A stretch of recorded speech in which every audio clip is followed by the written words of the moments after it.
अस्सलाम वालेकुम एवरीवन, कैसे हैं आप सब। मैं बिल्कुल ठीक हूँ, आप लोग भी ठीक होंगे। Welcome back to life with कुलनार में।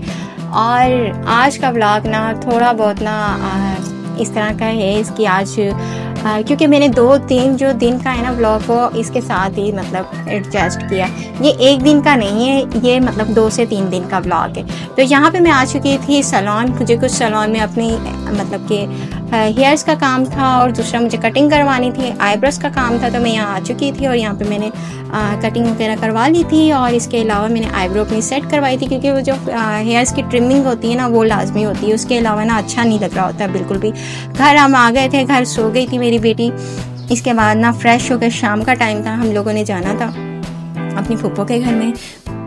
यहाँ पे मेरी तैयारी स्टार्ट हो चुकी थी और यहाँ पे मैंने ड्रेस वगैरह चेंज कर लिया था। उसके बाद मेरी बेटी जो है आयत वो भी उठ चुकी थी और उसको भी मैंने चेंज वगैरह करवा दिया था और खाना वगैरह भी मैंने उसे खिला दिया था, क्योंकि फिर बाद में बच्चे बहुत ज़्यादा तैयारी में मसला हो रहा होता है। जो छोटे बच्चे होते हैं ना, मेरे ख्याल से आप लोग जानते होंगे, जो भी लेडीज़ मुझे देख रही होंगी उनको पता होगा कि ना बच्चे कितना ज़्यादा तंग करते हैं और तैयार तो बिल्कुल भी नहीं होने देते।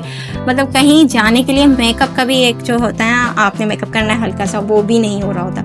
तो ये बहुत ज़रूरी होता है कि बच्चों को बिल्कुल आप एक साइड पे कर दो ताकि वो बिल्कुल रिलैक्स हों और वो खेल रहे हों, फिर ही बआसानी ना मेकअप हो सकता है।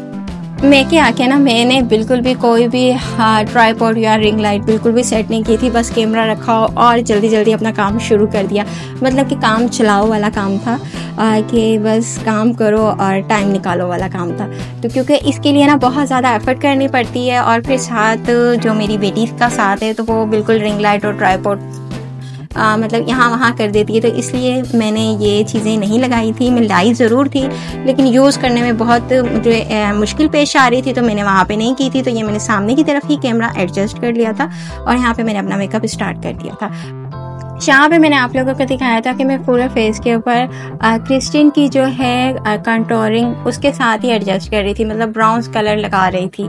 ये लगाने बहुत ज़रूरी होते हैं, क्योंकि हम लोग जब अपने फेस के ऊपर फेस पाउडर लगाते हैं या कोई भी फेस पाउडर लगा लेते हैं तो बिल्कुल जो फेस होता है ना वो बिल्कुल एकदम से वो ऐसे हो जाता है जैसे उसे पेंटिंग की बहुत ज़्यादा ज़रूरत होती है। आपको कहीं ना कहीं कोई चीज़ एडजस्ट करनी है, कुछ ना कुछ लुक देना है आपको। जिन लोगों के नहीं भी हो कंटूरिंग की ज़रूरत, लेकिन फिर भी कुछ ना कुछ आप लोगों को देना चाहिए, क्योंकि एकदम से बिल्कुल सफ़ेद एकदम सपाट चेहरा हो जाता है। तो यहाँ पे मेरी तैयारी कंप्लीट हो चुकी थी और यहाँ मैंने हल्की सी लिपस्टिक लगाई और हम निकल गए। ये देख सकते हैं आप, ये जो है ठंडी सड़क आ जाती है, ये मैक्स बचत आ जाता है। यहाँ हम लोग आते जाते रहते हैं। ये इंडस होटल आ गया। इंडस होटल से आगे आएगा, हाँ जी, आगे आएगा रानी बाग। यहाँ जी रानी बाग भी आ गया और साथ में ये आ गया गुल सेंटर। गुल सेंटर से नीचे ही मेरी फूफो का घर है। तो यहाँ पे हमारा बचपन बहुत अच्छा गुजरा है। और ये जो है ना, ये मेरे मामू वालों की जगह, मतलब कह सकते हैं मामू नान का हमारा जो था ना, यहाँ हैं सारे। और मतलब मज़ा आता है। जैसे कि आप लोग भी अपनी नानी के घर जाते होंगे तो वो पुरानी गलियाँ पुरानी सड़कें आपको भी याद होंगी कि हम बचपन में यहाँ से गुजरा करते थे। तो वो एकदम से जो होती है ना, फ्लैश पड़ता है आपके जहन के ऊपर, आपको याद आ जाता है सब कुछ के इस तरह था इस तरह था। तो ये वही सारे मतलब सड़कें हैं जहाँ से हम गुजर के अपने नाना के घर जाया करते थे, मामू के घर जाया करते थे। तो ये वो सारा इलाका है। तो जनाब मैं आप लोगों से बात कर रही थी, काफ़ी सारी मैंने आप लोगों के साथ प्रेगनेंसी के हवाले से भी टिप्स और ट्रिक्स वगैरह सब चीज़ें शेयर की हैं। तो इसके हवाले से मैं आपसे बात कर रही थी प्लासेंटा के बारे में कि लो प्लासेंटा हो जाती है। वो ज़्यादातर लोगों की, बहुत ज़्यादा कम लोगों की होती है लेकिन बहुत ज़्यादा लोगों की हो जाती है। तो वो उसमें आराम की बहुत ज़्यादा अशद ज़रूरत होती है। तो जब लोग आराम नहीं करते हैं तो इसकी वजह से वो जो प्लासेंटा होती है वो बहुत ज़्यादा लो साइड की तरफ, लो लाइन में आना शुरू हो जाती है। जब डॉक्टर्स कह देते हैं कि ना आपने रेस्ट करना है, तो उसके बाद भी जो है वुमेन होती है, प्रेग्नेंट होती है और वो काम करे, घर में उठे, खाना बनाए या कुछ भी करे, इसके अलावा कोई भी काम कर रही है, झाड़ू पोछा या फिर घर में जो भी मतलब कपड़े वगैरह धो रही है, प्रेस कर रही है, खड़े होने का ज़्यादा काम कर रही है, तो उसमें उसकी तबीयत ख़राब ही होगी, बेहतर नहीं होगी, ख़राब ही होगी।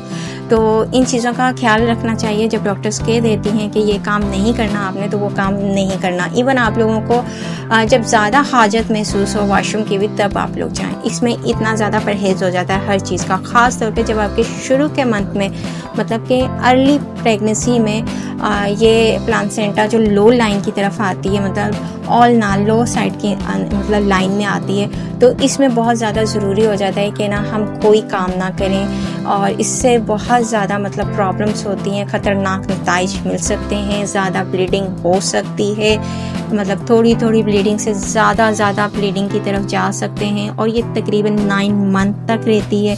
इसके बाद डॉक्टर्स को ऑपरेशन करना पड़ता है। अगर ये ज़्यादा ब्लीडिंग रहने की वजह से यूट्रस ख़राब हो सकता है, आखिरी में ऑपरेशन के साथ यूट्रस को रिमूव करना पड़ता है, क्योंकि इसके 3 ग्रेड होते हैं, 1, 2, 3। जो 1 ग्रेड होता है उसमें संभल जाता है इंसान, जो 2 ग्रेड होता है वो मतलब कि जा रहा होता है 3rd ग्रेड की तरफ जा रहा होता है, 3rd पार्ट की तरफ जा रहा होता है, तो उसमें भी आप थोड़ा बहुत संभल सकते हैं। मतलब उसमें ये होता है कि बीच के दरमियान की आपकी तबीयत होती है, ना इतनी ज़्यादा ख़राब होती है ना इतनी कम ख़राब होती है, लेकिन बीच की होती है। और जब आपका 3rd पार्ट आ जाता है तो उसमें तो ज़्यादा ही तबीयत ख़राब हो जाती है। तो ऐसा हमारे ख़ानदान में, हमारे आसपास के लोगों में हो चुका है, तो इसलिए मुझे ये ज़्यादा एक्सपीरियंस है कि जब भी लो लाइन मतलब प्लासेंटा लो लाइन की तरफ जाए तो बिल्कुल भी काम वगैरह हर चीज़ बंद कर देनी चाहिए, क्योंकि इससे क्या होता है कि आपकी लो लाइन और नीचे की तरफ नहीं जाती है, ये ऊपर की तरफ रहती है। तो इससे ये होता है कि ये सही नहीं रहती, लेकिन आपकी जो लाइन है वो कंट्रोल रहती है प्लासेंटा की। तो यही मैंने आप लोगों के साथ शेयर करना था। कुछ एक आध में इसकी पिक्चर्स शेयर कर दूंगी, वो आप लोग देख लेना साथ साथ। तो आप लोगों को मेरा ब्लॉग अच्छा लगे तो इसे लाइक कमेंट शेयर कीजिएगा, सब्सक्राइब कीजिएगा, अपनी दुआओं में याद रखिएगा। अल्लाह हाफिज़।